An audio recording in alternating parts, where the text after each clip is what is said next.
Assalamu alaikum. I have Ayesha Mahmood and Riaz in this room with me.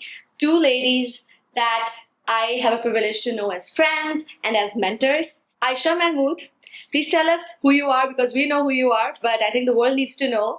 Pakistani women, men, especially a Pakistani audience would love to know who you are, what you do, and how you were able to accomplish what you did. Yeah. Thank you, Zara. It's a privilege to be here with Maria and yourself. So yeah, I'm Ayesha. I am Vice President of Software Engineering at Zscaler. It's a cloud-native cybersecurity company. And I lead their experience platform and organization of 50 plus software engineers on both front end and back end. It's a new initiative. It's a platformization effort. And I have this privilege of leading this team and setting Zscaler up for success. I think people have their own journey.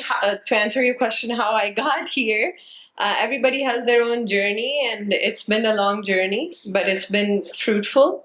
I've had the privilege of having my husband, my family support me, a lot of friends, coworkers. So yeah, I'm excited, looking forward to having this conversation. Let's move on to Dr. Maria Riaz. Dr. Maria, please tell us about yourself, how you were able to accomplish what you did, not just in tech industry, but also in the philanthropy work that you do, and also the mentorship that you do. And I think you have been a great mentor to me. So let's talk about that. Yeah, thank you, Zara, for this very interesting idea. And it's always fun to meet you, Ayesha. We are all very close friends, and Ayesha is also like a personal mentor to me. So I'm Maria Riaz. I'm a staff software engineer at Google, and I'm also managing the Google Counter Abuse team for cloud. I sit in cloud security org, and we try to keep the platform safe for our customers, for our internal products and teams as well.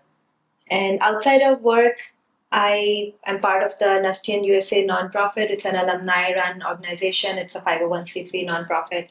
And as part of that, we help build the community.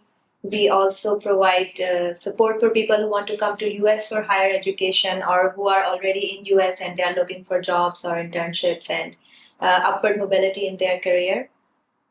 So it's like all of us, we have our own skills, our own strengths and our abilities. But if there are people around us who are supportive and who are creating opportunities for us, who are providing us guidance, then we can go that much farther.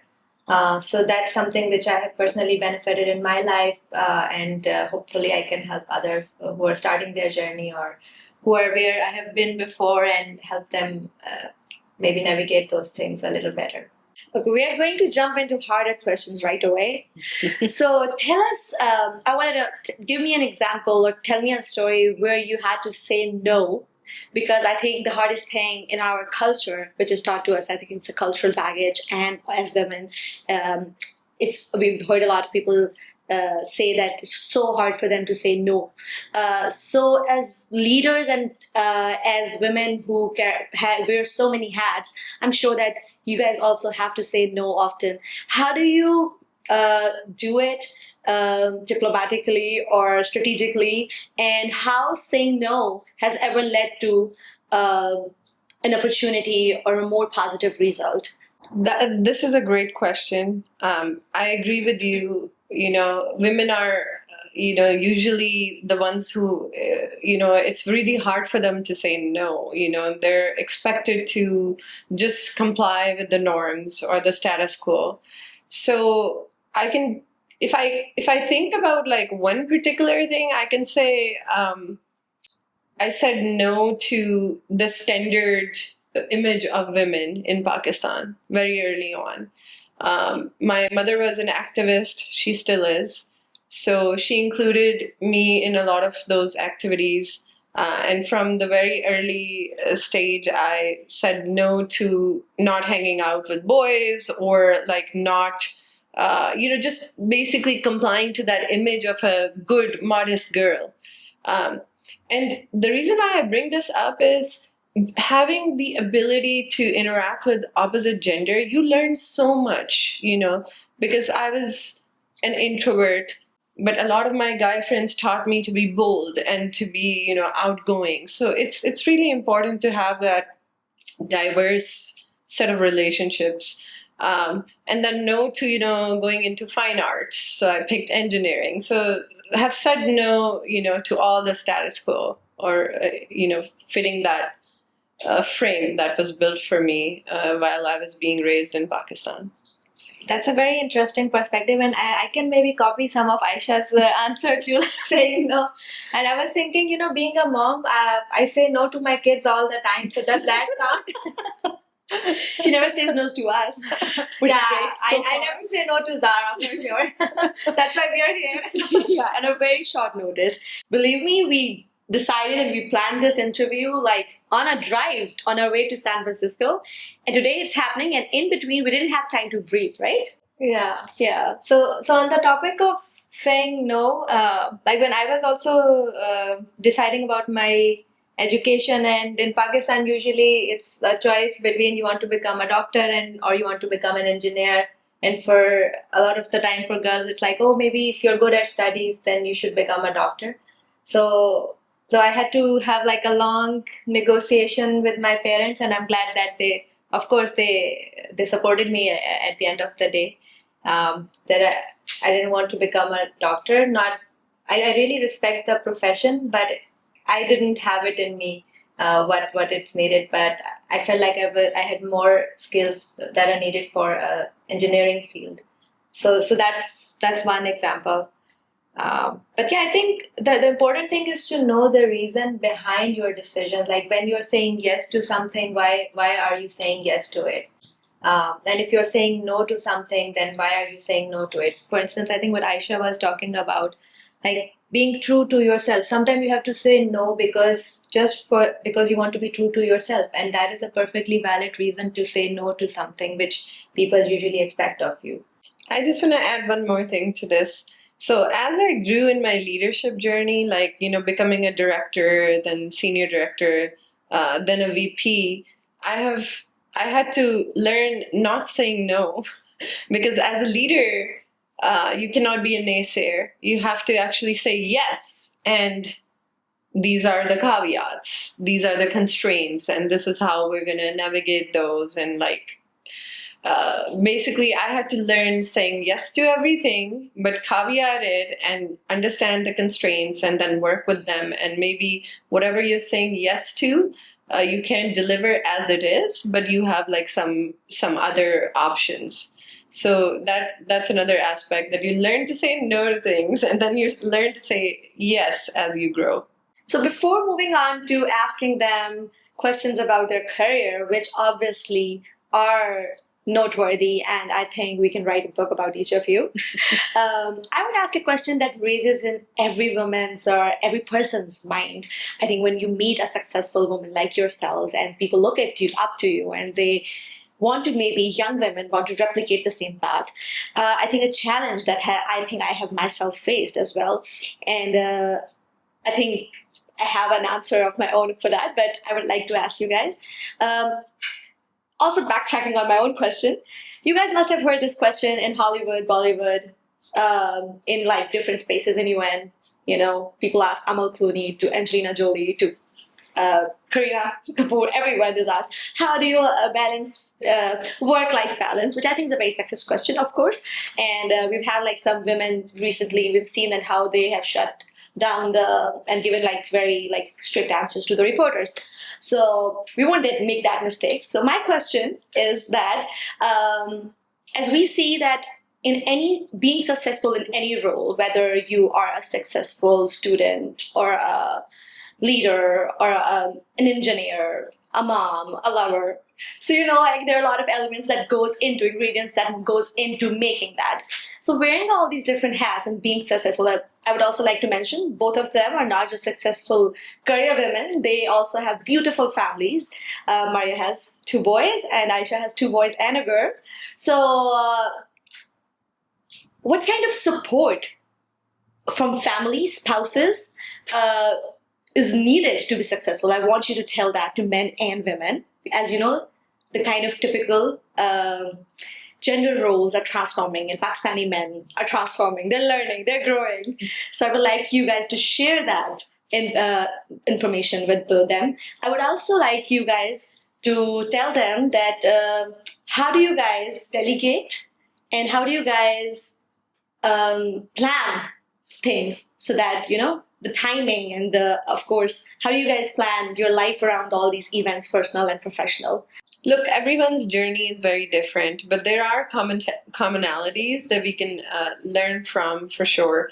So in my life's journey, I knew from the beginning that I'm an overachiever. So I want to have a family. I want to have kids. I want to experience all of the gifts that God has given me. Having kids, having a family, also professionally being successful. And I had seen my mother, doing the same thing. So I knew it takes a village to, support. So from very early on, I would say I had a strong, support structure in terms of my dad. Anytime I would say, oh, I need my brother to help me with this, he would say, well, why can't you do it yourself? And I'd say, oh, because, only boys do this. And he would say, no, I think you can change. So I think having him there always reminding me that I am, enough for myself was really helpful.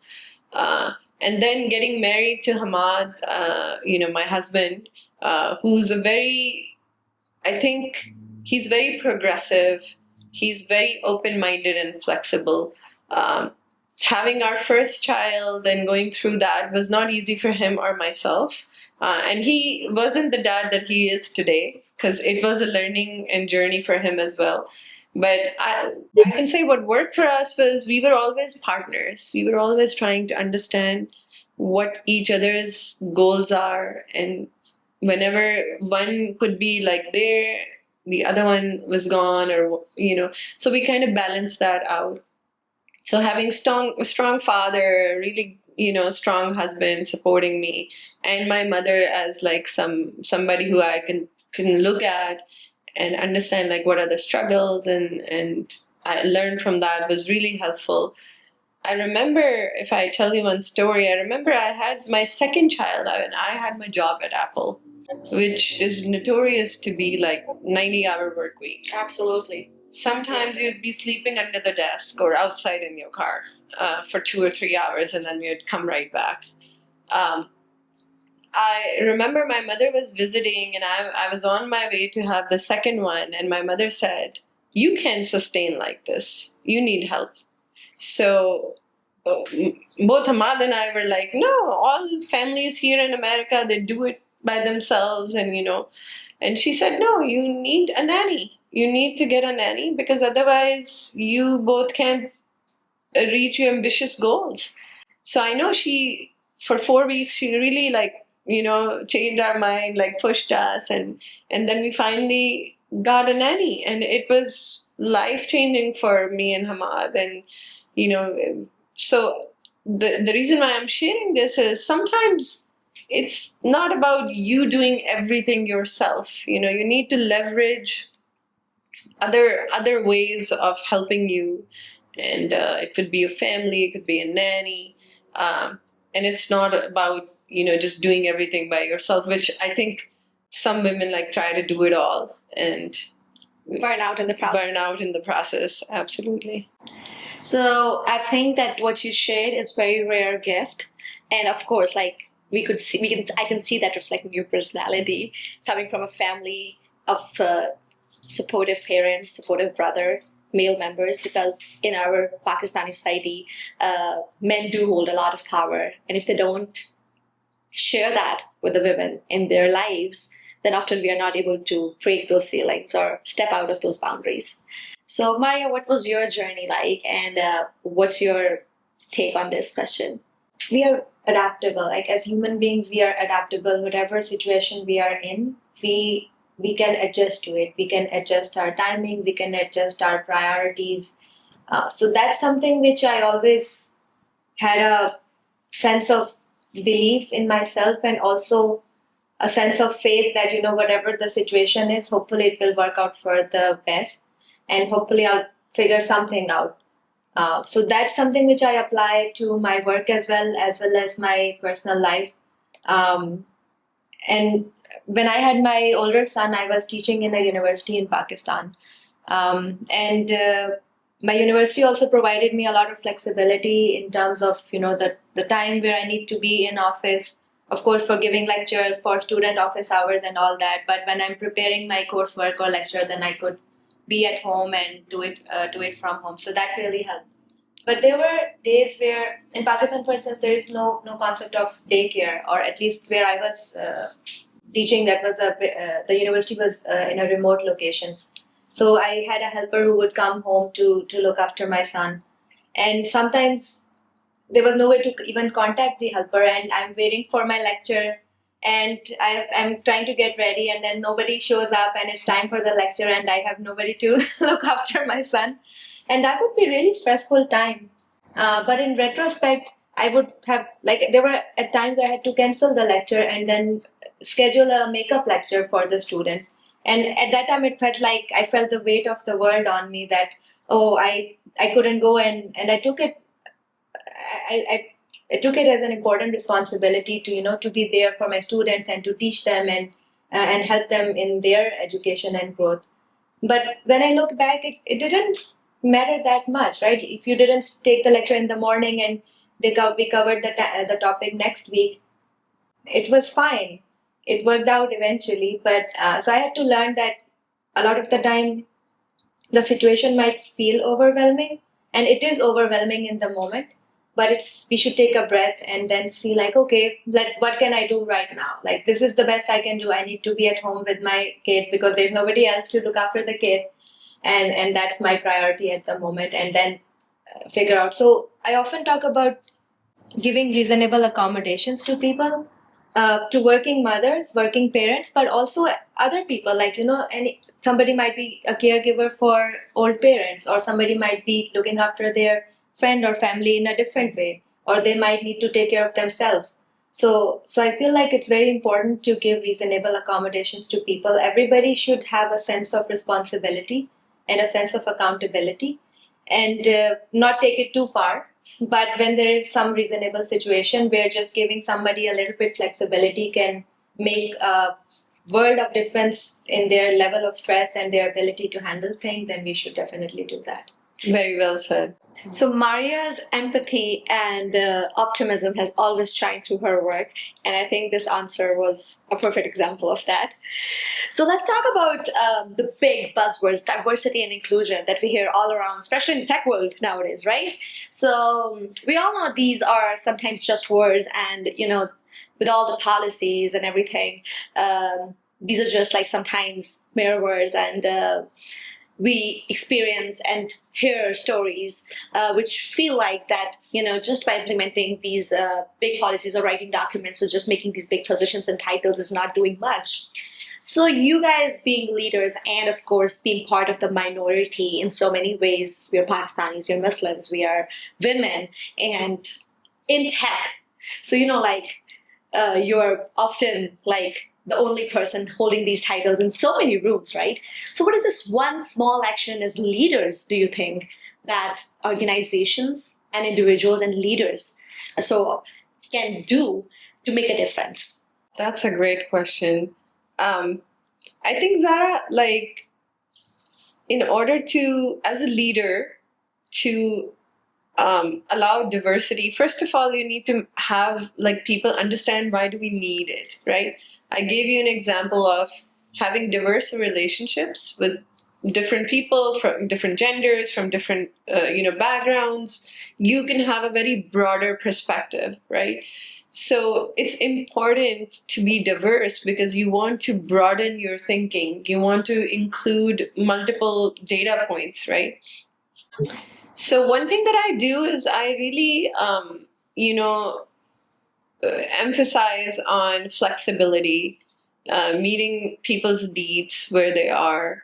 And to me, fairness is to meet people where they are. What do they need, in that moment? So I encourage my team to be, understanding of each other. And the way I do that is we go through a lot of mitigation of bias,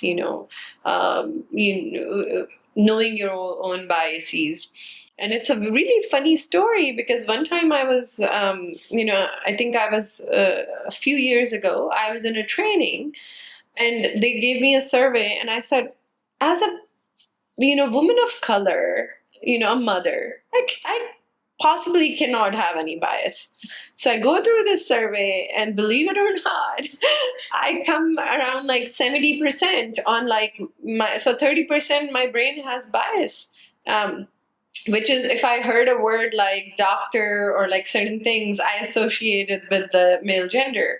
So I was really shocked that, okay. And then, I went through the whole training and turns out human brain is natively, bias.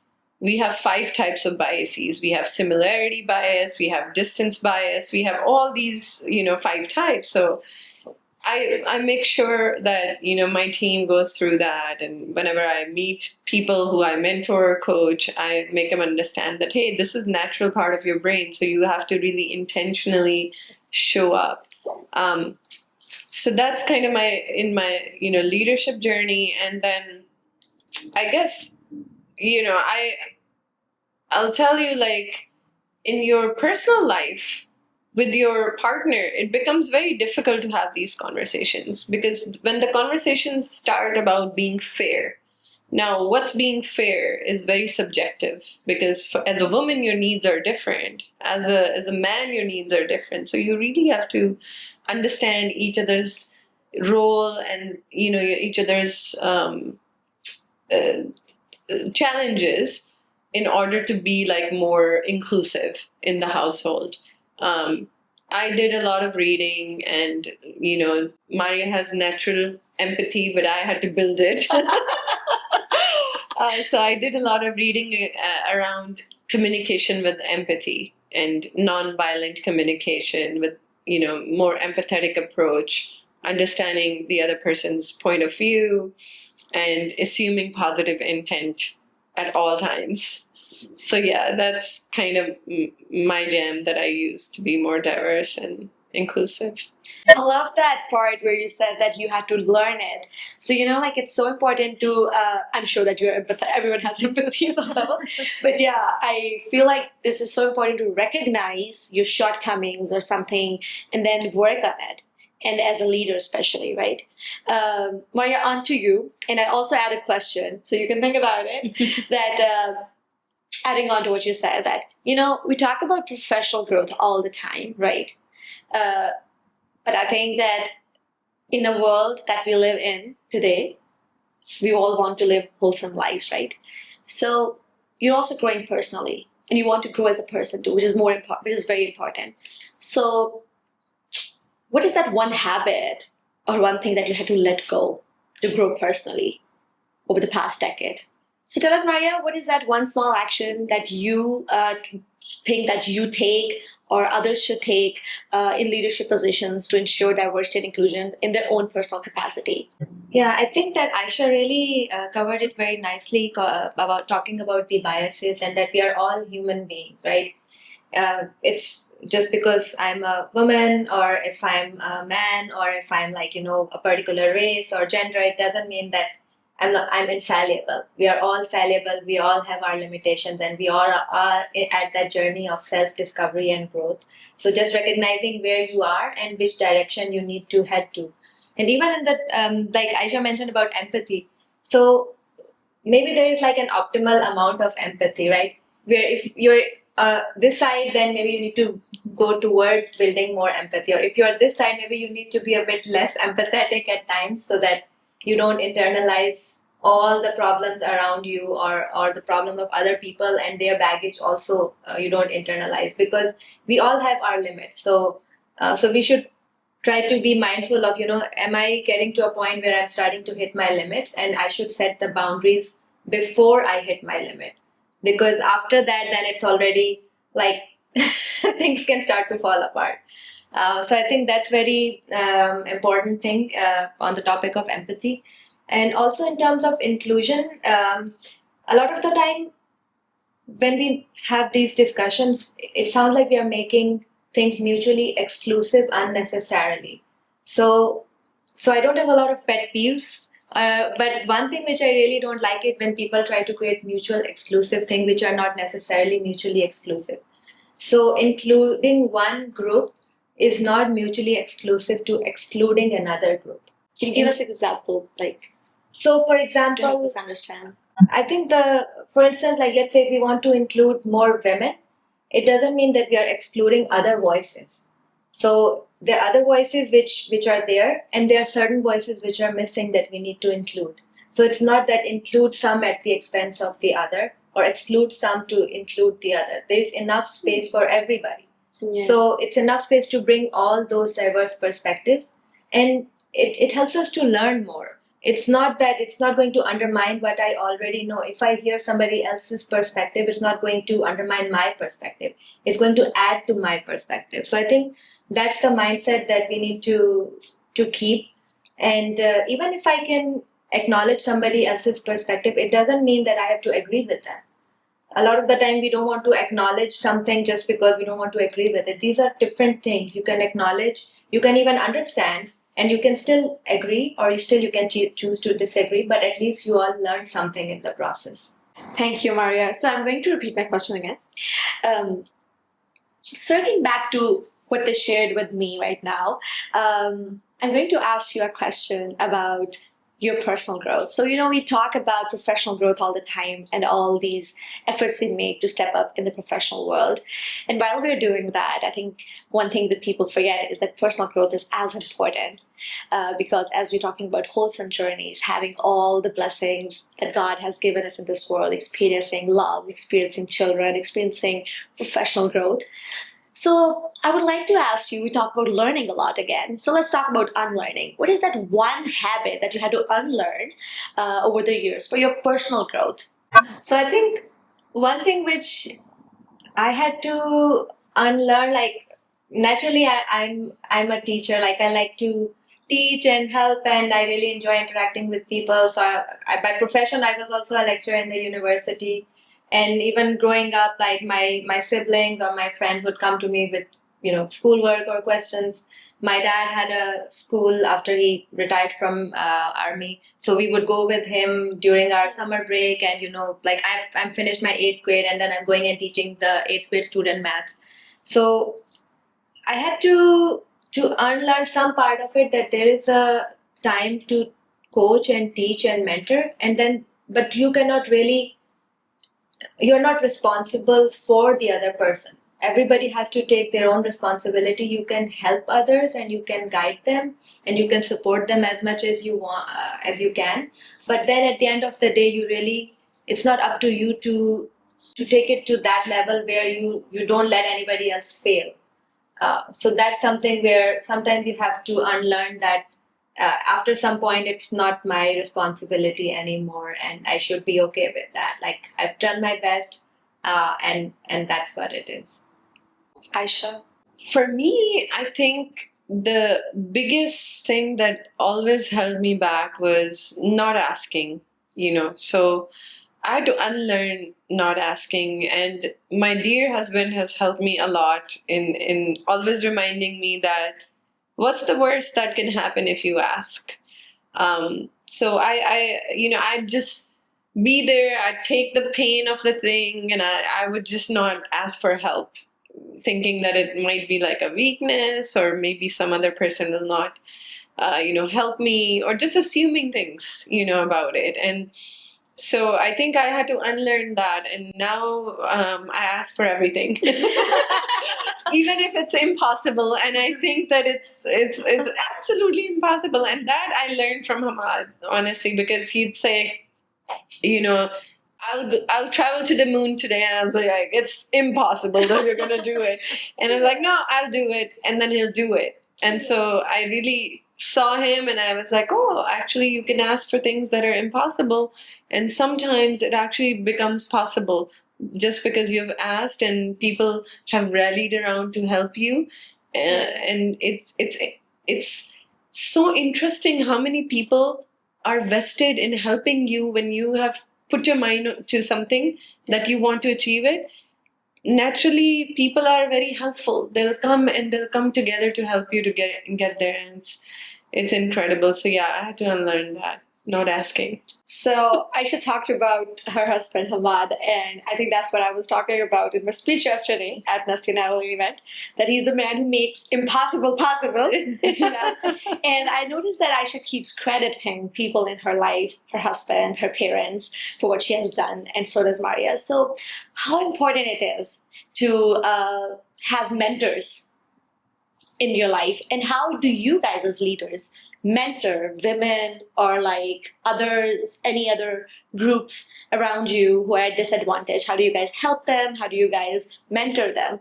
So let's talk about the cycle, like people who have mentored you, who has been the a mentoring biggest like prominent mentoring voice in your lives, and then how do you carry that forward or give it forward? That's a great question, because I think mentorship is really, really important for you to grow. And your ability to tap on to that mentorship is also important, because for a very long period in my life, I really didn't, really didn't get anything out of those people who were trying to mentor me or, coach me. I needed to be open-minded. I needed to be able to leverage that wisdom that was coming to me. And that I realized when I thought I can't do everything myself, so I need to open up my mind to understanding everybody's, point of view. So I've had my dad as my mentor. I've had professional mentors. My mother was my mentor. I've had professional mentors at work. Every job that I've held, there was some, really great leader who wanted to like help me, and I've also proactively reached out to them saying, hey, you're doing this really well and I don't do this well, so please help me understand. And I think one of the things that held me back in the beginning as well was I would get feedback and then I would say, I don't think this feedback is correct because I do it perfectly. So being able to even like take that feedback and saying, okay, could there be anything that you can learn from this feedback, right? So that was a journey. So I'm kind of giving you insight on my journey to actually being able to tap on to the mentorship and actually make it useful for me. And then I think having somebody, I credit my husband a lot because some of his qualities I lacked, as an introvert. He's an extrovert, right? So as an introvert, I lacked a lot of those, and at times I envied it. How easy it is for him to like go talk to people, like. I'm so surprised to hear that because knowing Aisha, I don't think the introvert word has ever come to my mind because I think I see her as my spirit animal. I think you have the same kind of extrovert as I do. Maybe I miss it because I'm your friend. Yeah, I think we have met in the time or era of my life where I had already gone through the transformation. Even today, it takes a little bit to like then put my extrovert hat on, if I can say that. But yeah, it's things that I had to learn. They didn't come to me naturally. So I do go back to my primitive self at times. But yeah, I think that's kind of what my journey has been. Maya, what do you have to say about mentorship? Aisha gave a really interesting answer about like being ready for mentorship, and sometimes I share this joke that I'll relate my dad's joke about my grandfather. So I had to give a talk about mentorship when I was visiting Pakistan a few years ago, and I often discuss with my dad about any brainstorming and those type of things. So he's a mentor in a way. My mom is a mentor in some other aspects of my life. So we were discussing this topic that to how to find a good mentor. The important thing is that you should be ready to be mentored, right? Ready to receive that guidance. So I was saying, I can say in Urdu maybe that my dada used to say, "Beta, mere mein koi khami hai to batao, koi masla hai to that's so batao." sweet. That is so sweet. So, Coming from a man. yeah. Like, So my dad. what generation is that? Boomer? My dada. Yeah. I think maybe even before that. Yeah, maybe even older. So my dada, he passed away. So you say, okay, you know, कोई मेरे में खामी है तो बताओ, और अब्बू कहते लेकिन अगर किसी ने खामी बता दी तो उसकी खैर नहीं। Okay, I should have waited for the second half. I was like, that is like really like something coming from that generation, a man, you know. But yeah, you guys, I think I would also like to mention here that we as women, the women in this room, we come from backgrounds that already had some privilege, right? We had partners, we had a lot of people around us who supported us in our roles, that in our success stories. So I think that's the one factor, right? So you were talking about. I would briefly also should mention my husband because he's taking care of kids a lot of the time, and both for my professional work as well as my work outside of my profession with Nastian and other non-profit organization. A lot of the time he's sitting in the background and helping out. So it definitely helps to have that support system, and even within that support system you have to negotiate and renegotiate both ways, right? When kids are younger, maybe I'm taking care of them more because I'm feeding them, and they're more physically dependent on me. When they get older, they want to learn swimming or they want to do some other activities, then my husband can help with those type of activities. So it's part of, I think Ayesha talked about it earlier, that it's a partnership and it's about negotiation and learning and communication, because it's not that on day one everybody's like, okay, yeah, this is how we'll take care and divide responsibilities, and then everything is fine from there on. You have to, as your life circumstances changes, as you have kids, as you have other things coming up, you have to see like, okay, what's working well, what is adding more stress, and then maybe we need to reestablish and renegotiate and recommunicate, like, okay, how do we help each other and how do we support each other.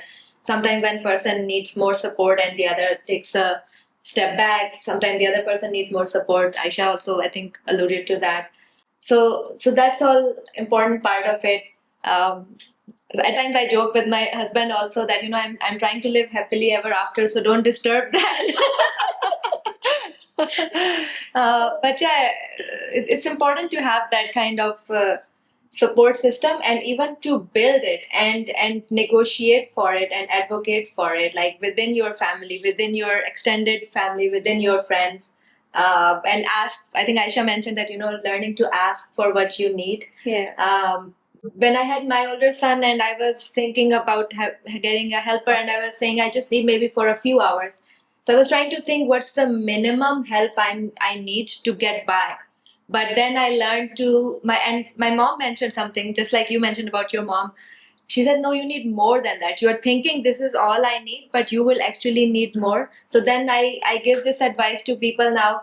Don't think for the minimum help you need. Go for the maximum help and support you can get. So that's one thing I would say. So I was just laughing at how each one of you are like really appreciating your husbands. But the truth is that I think it is true that we all are lucky to have partners who support us, and which is not a privilege that a lot of Pakistani women, or women in general, to be honest, not just Pakistani women, having lived in 3 continents, I've realized it's not restricted to just Pakistani. These qualities are not just restricted to Pakistani men. So yeah, it's hard to find men like these, and I think that strong, powerful women should be vigilant while choosing their partners because your career and your happiness and everything is dependent on that. Okay, now that we've talked about our personal growth, let's move on to something about your professional lives. As a shared identity and tags that we all carry in this room, let me ask you a question about being a Pakistani American, being a woman in tech in Silicon Valley. When you are working in teams in rooms full of people from different cultures, from different backgrounds, from different, wearing different identity tags than you. What is that one thing that, as a Pakistani, I would say as a Pakistani, not just as a woman, but as a Pakistani, that you think you brought to the table as a leader that they missed? As that one unique thing that you think that being a Pakistani is actually brought to the table through you in that room that others would have missed. They might have missed. I think I have a really good answer for this one. You always do, Ayesha. I think like as a Pakistani, जो हम एक चीज कहते हैं ना कि improvise करने में we are really good. जुगाड़ू हैं हम. So we don't need all the king caboodle to make things work, right? We are very, we take the things, okay, what do we have? And now इस बकरी घास और शेर के चक्कर में आपने इसको कैसे, solve करना है. So we are more like you can say problem solvers with, whatever constraints have been put on us. Wow, I'm really impressed by the answer. Like queens of limited resources and restrictions, and making it work. Yeah, you've really summed up the whole Pakistani women situation over here. Like, this whole setup that we've just had in a very short time, only Pakistanis can make it work, right?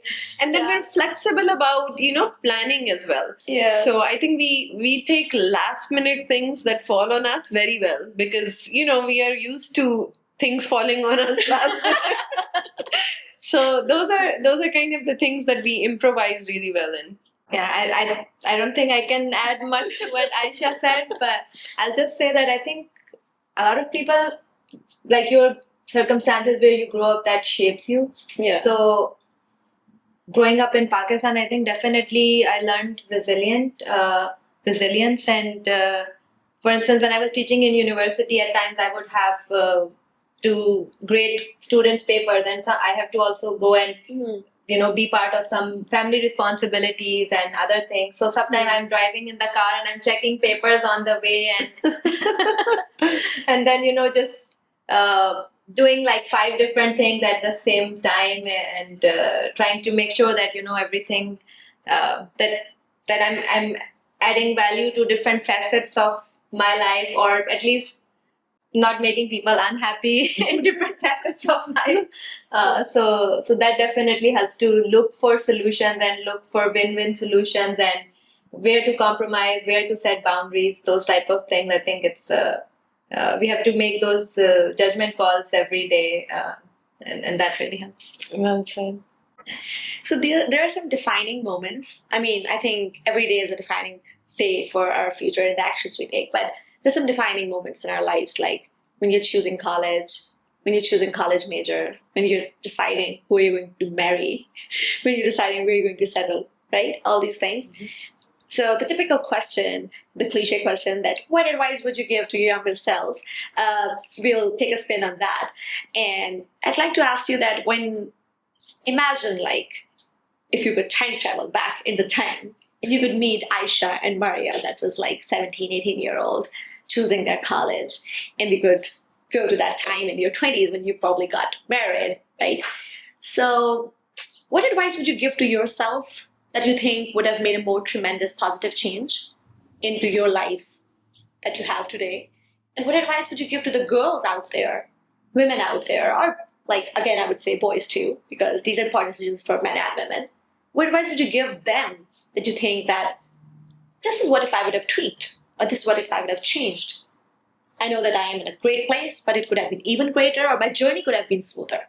I think, so I was thinking in my mind like all the time travel movies and don't disturb the timeline because if you change one thing, the trickling effect. You might not end up with the great husband that you have or the great friends, Yeah, exactly. You don't want to lose that. I might not end up on this sofa, right? We don't want to change that. Yeah. But I think I was recently talking to my older son and One thing which I was giving him advice, and after giving him advice, I was like, wow, I said something really insightful. The moments when it hits you that, oh my God, I'm an adult now. This is real. Yeah. So he was talking about, being not caring about what other people think. Log And- kya kahenge? Yeah. So I think a lot of the time we do care a lot about what other people think, and that's also a part of unlearning. And then if you are somebody who don't give a damn of what other people think, maybe you need to learn a little bit to see when you should care. So I said to my son during our conversation, we were talking, and what I said was that there's a difference between not caring about what other people think and not caring about other people. And that's the important thing, because you can have your own values and your own way of approaching things, but you should still care about other people. Absolutely. So that's something which I feel like I gave that advice to my son, and I would also give that advice to my younger self, that whichever spectrum you are on, whether you are like care too much about what other people think or don't care enough, there's a difference. So care about people, don't care too much about what they think. Be true to yourself.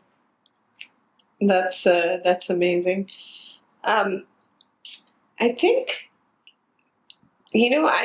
unfortunately, I would not want to change anything about my life, because I think whatever happened throughout my journey is what made me who I am today, and I really love me. So I wouldn't want to change anything. I can really relate to what Ayesha said. मैं अपनी favorite हूँ.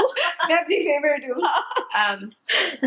But yeah, I think and I'm not the type of person who dwells too much in the past in a way that I want to change things.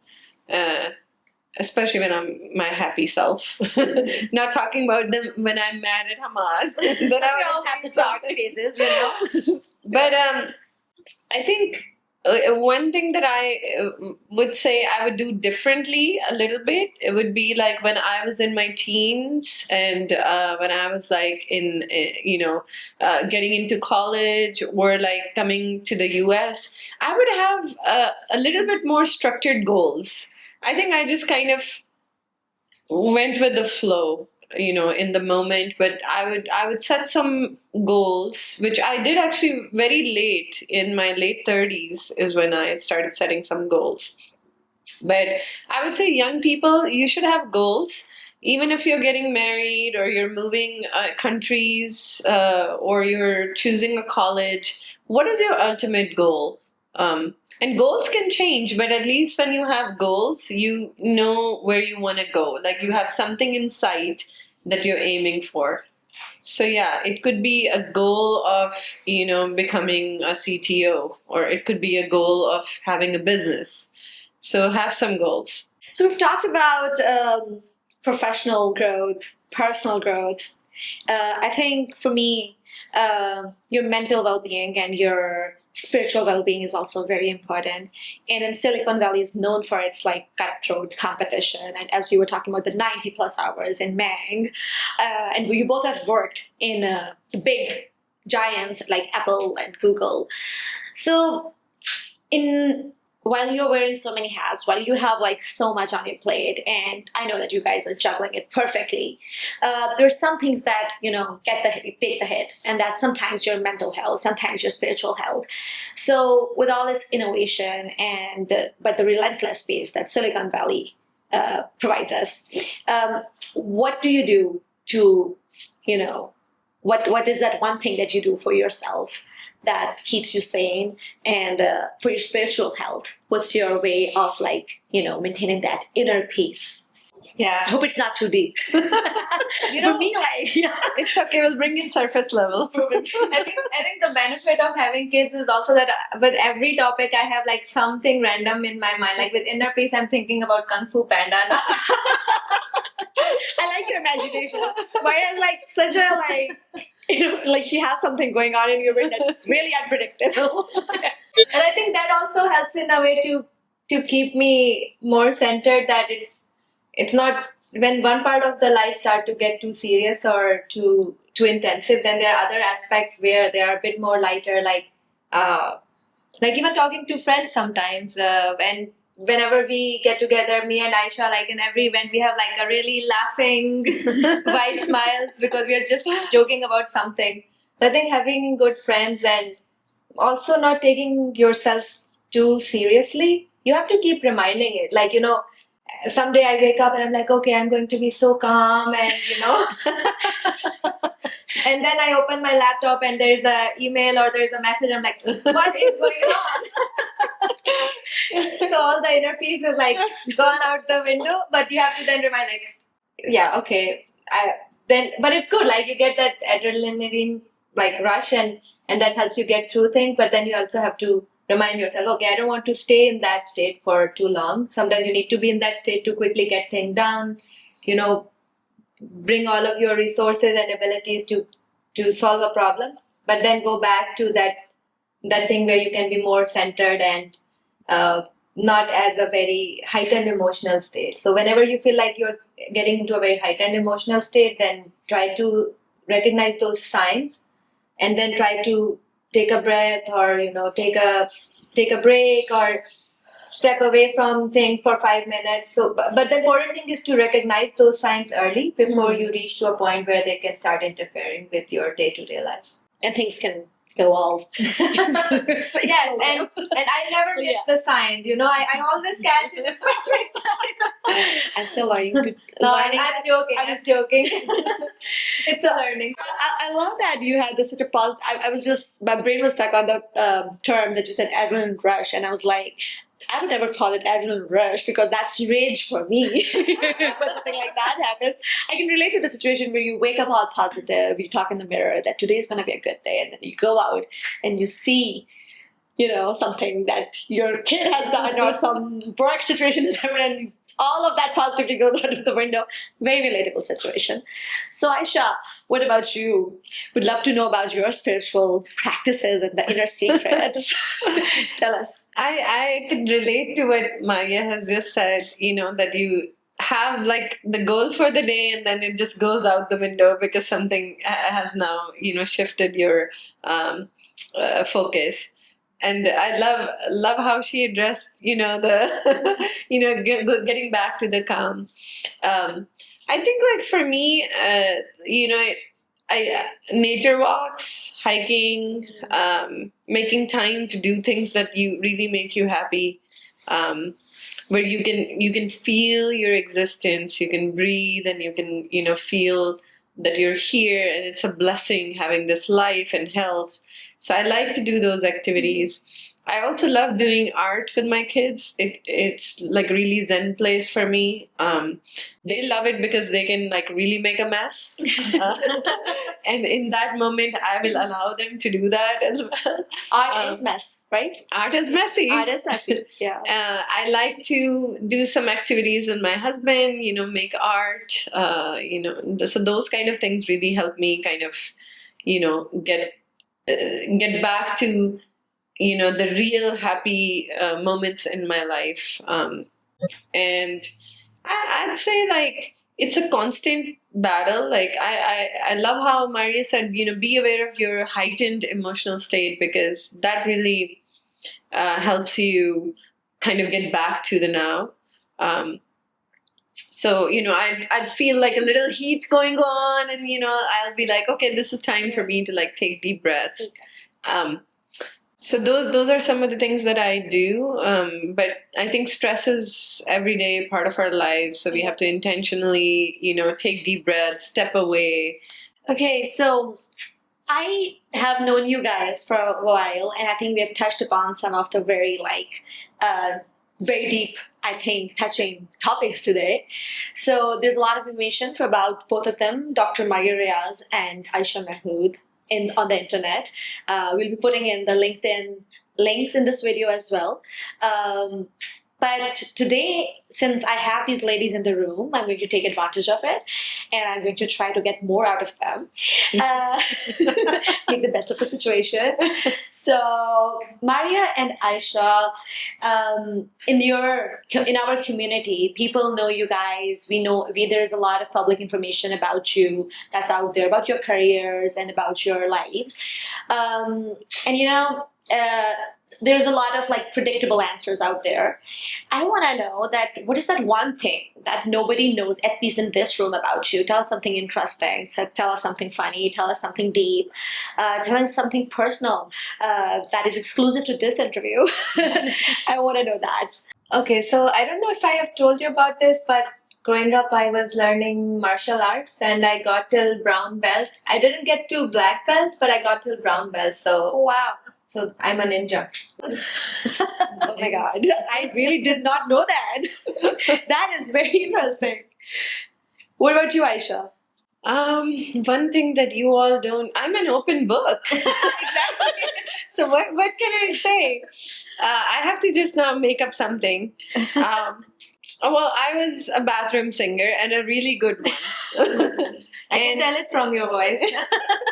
And I used to do Riaz every night. And my sister and I shared a room, so she would be like, "Can you just stop now?" So yeah, that's my secret. And I love kind of, I'm a little artsy, so I love kind of dancing or like singing and, those kind of performing arts activities. Yeah, I didn't know that. And now I'm thinking about like some favorite song I want to hear in your voice. Absolutely. And I also one time auditioned for a Pakistani drama series, which I got selected for. But my mom was like, "Well, are you going to do engineering or this stuff?" Like, "Well, I can do both." She's like, "No." But the world finally got their celebrity. Yeah, I guess this podcast is putting me in the spotlight. I think that delayed entry into the Hollywood is going to happen in this decade. It was just, like a few years late, but it's still going to happen. I think this is the perfect spot to start off. So I didn't know that about you. This is really interesting. I want to know more about it after this interview. That what was the drama? What was the story? I want to know about that. So Aisha and Maria, usually the interviews take place in a particular pattern where the interviewer is asking questions and you're giving the answers. So we're going to do something new over here, and I would like Aisha to ask Maria a question, or maybe a generic question in this room that we can all talk about, and I would like Maria to come up with a question right now. And I haven't told them about this as well, so there's going to be another spontaneous thing that we're going to do over here. And let's start. Who has a question in mind? Because I'm sure that you guys have curious minds. Someone must have something going on in your brain that you want to ask us. Yeah. I think I should beat Maria first, so she doesn't ask me some really tough questions. One time you invited us and you made us really nice pie, and how do you learn to cook that? It was really awesome, and I was very impressed by that. That's the question that comes to mind. That's a wonderful question because people think we have a perception. I would like to add here that people have a perception growing up in Pakistan that you can either be a girly girl, a feminine girl, a housewife, a pretty fashionista, or either you can be a smart. These two categories used to be exclusive. I think especially, at least in Pakistan, my mom used to tell me not to put on makeup, do certain things, because she was like, this is not who I want you to grow up to be, because as if my math skills are going to drop as soon as you put lipstick on. That's a perception that has been built in that. Absolutely. If you look at the movies in 90s, all these scientists and everyone would be like, no, you can't have your eyebrows made and all that. If you look at the Big Bang Theory, all the scientists have this mustache or something like that. Yeah, the stereotypes, Penny, Penny's a pretty girl, but then she's not smart. So the two exclusive. You see, the women over here, they're absolutely gorgeous and smart. It's possible. So that was a lie. I have the proof over here in this room. So, yeah. Yeah, so Maria, I think one of my key strengths, I'll tell you, in my life is that whatever I do, I want to focus on it and be the best at it. You know, I don't know if it was in me from the beginning, but I do remember I was doing my matriculation, exam preparation, and I was really nervous. And my dad said, "Do few things, but be best at them." And so focus on math and English, well, but be best at it. And so I don't know if it was always in me or he said it, that I always took it as, okay, if I'm doing something, it represents me, so I have to be putting in all the effort. And also, cooking was something that I was so bad at. When I arrived in this country, I was so pampered in my home. My father never let me step into the kitchen because he wanted to break all the stereotypes. I didn't even know how to boil an egg. And cooking is such a life skill. You can't set your kids go to college and not have any cooking skills. So anyhow, I and my husband loves to eat, so I had to learn it. So over time, I did fail a couple of times in the beginning, but he would eat it and he'd be like, "Oh, this is great." But then I could tell when he didn't eat that much versus, when he did, that how good the food was. So the short answer to your question is I really over and over tried, and then gotten better at it now. No, we really appreciated it because we felt so welcome with all the thought and effort you put into it. So thank you. Of course. And I've seen you. I think one thing I've seen Aisha do that I can really relate to is that she's not afraid to try new things on the while she's being observed by an audience. I would put it that way, because last year on Thanksgiving she made a turkey, right? And she told me that it's the first time she's making it. It turned out to be so great. It was so popular amongst all the guests, right? You remember about it? Was my first time trying it. I thought it was horrible, but everybody loved it. So great. So that was something that I observed about her. So Maria, like whenever I meet you, you have some really profound thoughts, and we talk about leadership, and I always learn something from you, how you manage chaos or prioritization. Tell me, like, what are the ways that you keep yourself up to date and keep learning? And is it just someday you have epiphanies, or you use some methods to keep you up to date and becoming on top of your leadership game? Well, firstly, thank you. It's a big compliment coming from you because I always admire your insights and perspectives. So it's a big compliment. You view it that way. I think it's a lot of the time when I'm a problem solver, and whenever I feel like some situation didn't go as well as it could have, I just naturally reflect on it and I think about, okay, what could have gone differently? And what are the skills that I need to learn, or maybe what is some of the feedback I need to give to somebody else?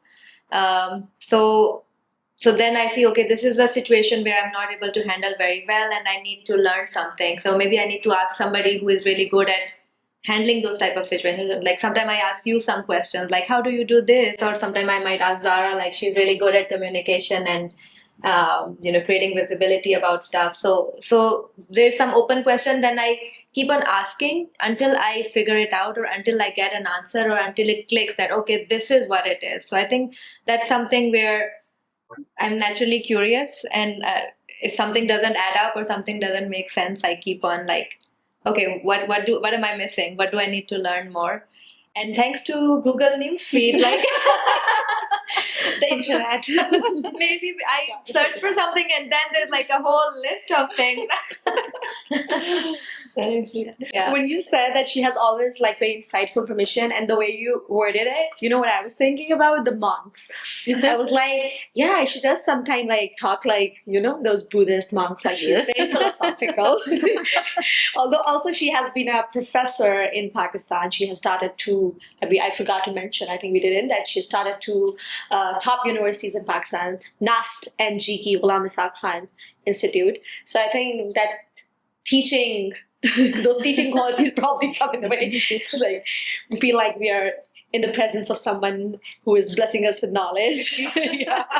You both are like being too kind and generous. Yeah. I think we need to ask Zara a question. Like she put us on spot. Like let's ask her a question. Yeah, that's good. I think I would say, like, where do you see yourself in 5 years? What are your goals? Oh my God, that is such a VP question. Why did I do this to myself? Okay. This question always baffles me. So do you want me to like go professionally, or you want me to like talk about in general, like holistically? I think just whatever comes to your mind. What are your goals? Where do you want to, Be. go Okay. be in like 5 years? I would talk about like holistically, to be honest, looking at where I am today. I am a mom of a 4-year-old. We've been in Silicon Valley for 3 years, and given my passions, which is number one, is to meet new people, learn new things, but it's languages, try new things. Because as you said, there is so much out there that life has given us, God has blessed us with. Experience new things. So in the 5 years, my biggest goal is to try a new sport. Maybe I did skydiving like recently, so I want to just jump to the bottom of the ocean next. Yeah. And I love traveling, but I also realized while traveling that traveling does not give you the full experience. When you live somewhere for a while, you immerse in the culture, truly. So having lived in 3 continents, I keep pushing my husband that once we have more stability in our lives, I want to move into a country where no one speaks our language. And I want to push our family to do that adventure so that my kids can be exposed to a whole new culture. So that's one of my goals. I've spilled my secrets now. So one is that. Since you said kids, I also know one other goal. Oops.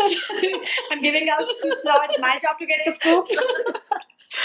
So one is that. And on personal front, I want to be more healthy, physically fit. I want to be more spiritually fit. These are 2 goals that I think at 20s I ignored. And as I have stepped into my 30s, I think these are the most important things. We keep talking about our professional growth, and I realized that it's something I'm going to instill in my child and myself, that I'm going to respect my body and my brain. I'm going to nurture and do more effort to keep it sustained and more stable, because this is where all the energy comes from. So I'm going to work on that, the inner work. And professionally, I hope that having some experience in higher education and non-for-profit sector, my next goal is to step into tech world, so public relation and tech. And I want to accomplish that in the coming years, and hopefully in the next podcast or next maybe few years, that's where I want to be. Absolutely wonderful goals. Thank you so much. I hope that I'm able to accomplish them with mentors like yourselves.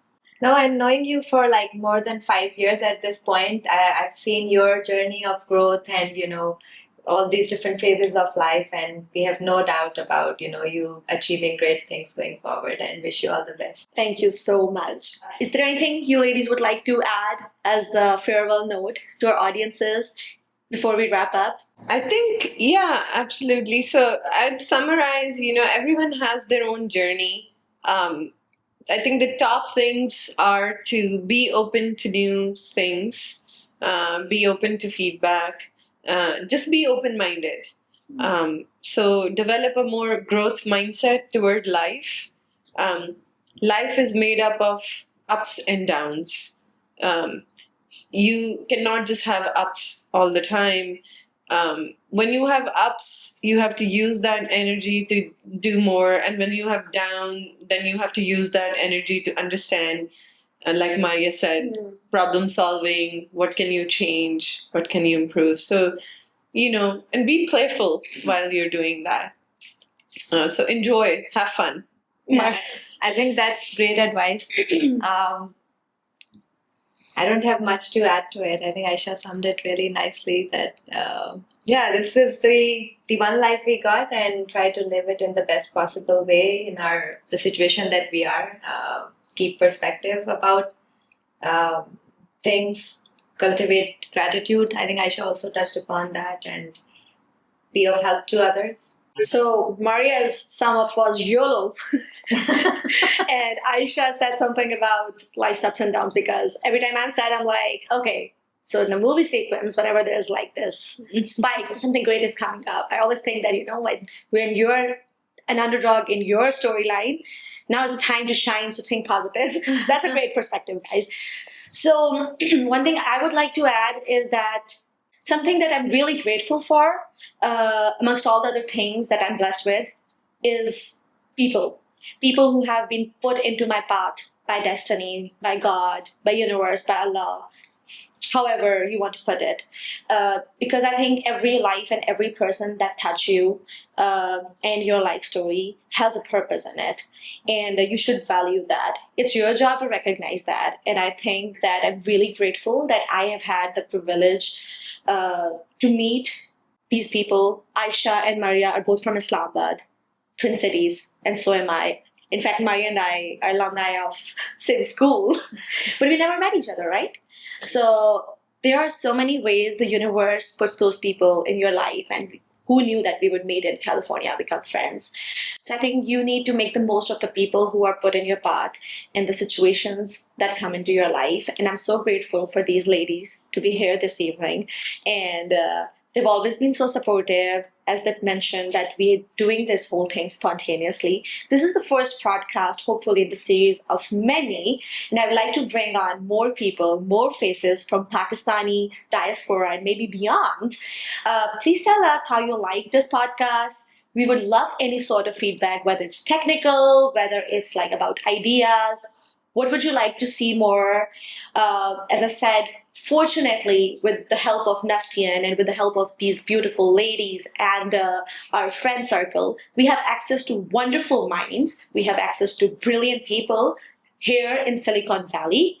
So if there is a name in your mind, I'm talking to the particularly the Pakistani audience, that you would like to see, please write in comments about them.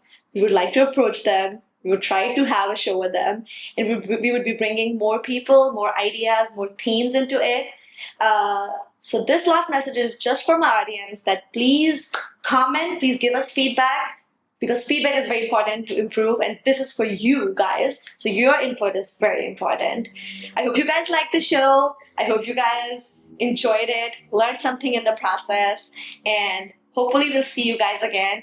And at the end, I would like to thank Mr. Farooq Jilani, who has been very supportive, and thanks to him, because he's the person who made this. He's the man behind this show. He also helped us last minute. He's our camera person, lighting person, sound person. So thanks to Farooq Jilani, and see you guys in the next round. Bye bye.